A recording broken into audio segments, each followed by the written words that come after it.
जय श्री कृष्णा दोस्तों। हर हर महादेव। कैसे हैं आप सब? स्वस्थ और सुरक्षित होंगे। दोस्तों, शनि की महादशा शायद आप नहीं जानते होंगे, 19 साल की होती है और व्यक्ति को जीवन में एक बार इस दशा को झेलना ही पड़ता है। इसी तरह गुरु की महादशा 16 वर्ष की होती है। इस तरह महादशाओं का व्यक्ति के जीवन पर बहुत ही ज्यादा प्रभाव पड़ता है। शनि की महादशा 19 साल की होती है और इस समय में व्यक्ति या तो बहुत सुखी हो जाता है, सारे ऐश्वर्य व्यक्ति की झोली में आ जाते हैं, और नहीं तो व्यक्ति एकदम राजा से रंक बन जाता है। इस तरह महादशाओं का व्यक्ति के जीवन पे इतना ज्यादा प्रभाव पड़ता है। व्यक्ति की कुंडली में महादशाओं का समय लिखा होता है। महादशा के साथ सभी नवग्रहों की अंतर्दशा भी होती है। सभी नवग्रहों की अंतर्दशा 2 से 3 साल के लिए आती रहती है। जैसे शनि की महादशा के साथ राहु की महादशा 2 साल की होती है। इस समय में व्यक्ति मानसिक कष्ट से गुजरता है। हालांकि ये भी व्यक्ति की कुंडली और उसमें बैठे ग्रहों की स्थिति पर निर्भर करता है। ऐसा नहीं कि शनि की महादशा सभी के लिए खराब हो। शनि की महादशा कुंडली के हिसाब से रंक को राजा भी बना देती है। ये सब न्यायप्रिय शनि कर्मों के अनुसार व्यक्ति को फल देते हैं। शनि की महादशा में शनि की अंतर्दशा का थोड़ा सा ज्यादा कष्टकारी कहा जा सकता है। शनि की महादशा में शनि की अंतर्दशा 2 साल 10 महीने की होती है। शनि एक राशि में लगभग 2.5 वर्ष तक रहते हैं। जब गोचर में शनि किसी राशि से चौथे और 8वें स्थान पर जब होते हैं तो इसे ढैया कहते हैं। और 7.5 लगभग 7.5 साल और ढैया 2.5 साल तक चलती है। हर किसी के जीवन में 7.5 हर 30 साल बाद वापस जरूर आती है।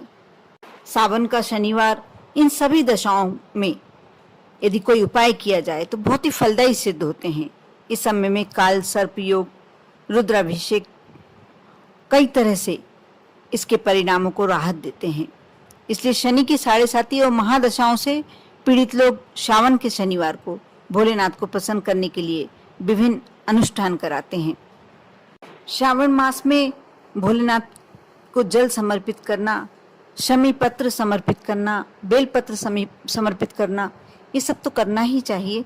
लेकिन छोटे छोटे कुछ ऐसे उपाय होते हैं, जैसे शनिवार के दिन जो सावन का शनिवार पड़ता है, उसमें यदि आप जो राई होती है, सरसों, उसका यदि पौधा हो, उसकी पत्तियां अपने नहाने के जल में, जो स्नान का जल है, उसमें डालकर यदि आप उससे स्नान करते हैं, उस जल से स्नान करते हैं, तो आपको उसका प्रतिफल, आपके ऊपर जो शनि संबंधी कष्ट चल रहे हैं, यदि परेशानी चल रही है, तो आपके जीवन में वह परेशानियां दूर हो जाएंगी। लेकिन आपको लगातार करना होगा। ऐसा नहीं कि आपने एक शनिवार कर लिया और छोड़ दिया। आपको प्रति शनिवार करना ही होगा। जब आपको लगने लगे कि हाँ, मेरे ऊपर से थोड़े से कष्ट कम हो गए हैं, मानसिक, शारीरिक और धन संबंधी कष्ट दूर होते चले जा रहे हैं और अब पूरी तरीके से दूर हो गए हैं, तो आप यह कार्य छोड़ सकते हैं।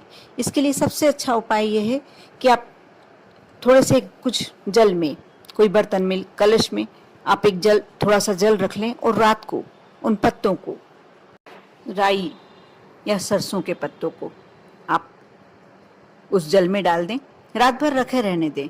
और कोशिश करें, यदि ये आपके परिंदे पर, जहां आप पीने का पानी रखते हैं, पीने का जल रखते हैं, पहले भी मैंने परिंदे वाला एक उपाय बताया था। उसमें कई लोगों ने कमेंट्स में प्रश्न किया है कि परिंदा क्या होता है। परिंदा वह स्थान होता है जहां आप अपने पीने का जल, मटका, कोई भी बर्तन में भर कर रखते हैं, उस स्थान को परिंदा कहते हैं।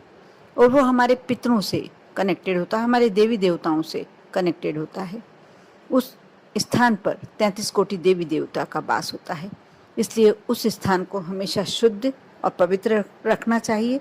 और आप वहाँ का जल यदि भोलेनाथ को समर्पित करते हैं या कोई भी पूजन पाठ में लेते हैं, तो आपको सभी देवी देवताओं का आशीर्वाद प्राप्त होता है। घर में कभी पितृ दोष नहीं होता, पितरों का आशीर्वाद प्राप्त होता है। ये हुई परिंदे की विस्तार पूर्वक चर्चा। अब मैं आपको बता दूं कि आप परिंदे पे, हो सके तो परिंदे पर उस कलश को रखें और सुबह उस पत्तों को उठाकर आप भले ही बाहर डाल लें और उस जल को अपने नहाने जो स्नान की बाल्टी है उसमें डाल लें। बाकी आप जल दूसरा कैसा भी जल डालकर और स्नान कर सकते हैं। कुछ दिनों तक प्रति शनिवार यह उपाय करें, बहुत ही जल्दी आप पर शनिदेव की कृपा होने लगेगी। इसके साथ साथ यह सावन माह का बहुत ही अचूक उपाय है। यदि किसी पे ढैया शनि चल रहा हो, पितृ दोष चल रहा हो, काल सर्प दोष चल रहा हो, या 9 ग्रहों में से कोई भी ग्रह का यदि रुद्र रूप उस पर चल रहा है, तो आप यदि सावन के महीने में ये उपाय करते हैं तो सर्वश्रेष्ठ होता है। आप पर 9 ग्रहों के आशीर्वाद प्राप्त होते हैं। इसके साथ साथ आपको एक कार्य और करना होगा। आप शाम के समय आप जो जरूरतमंद है उसको जूतों का दान दें। और यदि उसके पैर में 8 नंबर का जूता आता है तो बहुत ही श्रेष्ठ, नहीं तो आप चौक से या कुछ कागज लगाकर उस जूते के नीचे 8 नंबर डाल दें और वह जूता उसे दान में दे दें। आप किसी को भी दे सकते हैं, किसी पंडित को देना चाहें, किसी जो शनिदेव के नाम से दान मांगते हैं उन्हें दे सकते हैं, या किसी गरीब जरूरतमंद को भी दे सकते हैं। उसमें कोई जात का कोई वो नहीं है कि आप किसी विशेष जाति वाले को ही देना है, आप जरूरतमंद को दे सकते हैं।